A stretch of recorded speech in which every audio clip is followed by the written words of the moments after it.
Ito yung problema. Dagdag ko na. Dahil dalawa ngayon ang Senate Blue Ribbon Committee lumilitaw.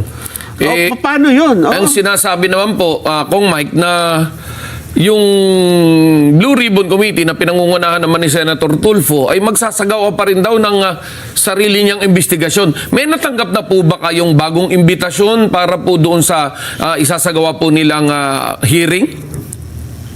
Yun nga yung Sec. Benny pati ako nailagay yung pangalan ko dyan. Ay, nabanggit, hindi pala nailagay.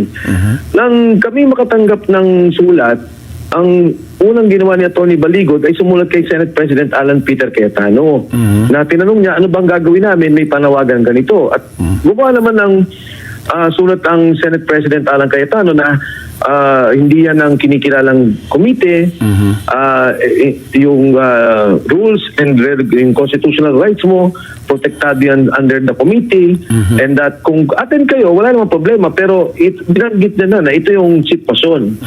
Kaya nga, minabuti pa nila Atty. Baligod at bago pumunta doon, binanggit na, sige, magbibigay muna kami ng sulat sa Blue Ribbon na kayo kinikilala namin pero hindi kami natatakot na umarap. Ako, binabanggit yung pangalan ko pero wala naman akong imbitasyon. At gusto ko rin sumulat kay Senate President Cayetano. Sabi ko, wala naman, ang pangit namang tingnan na sasabihin ko na ito po, attend ba ako? Wala naman po imbitasyon. Pero nagugulat ako, madalas na yung aking pangalan at nabanggit pa nga ni Atty. Matibag, nung NBI director na nandun sa Senado, yung aking pangalan. Ang katunayan doon, nasa labas ako.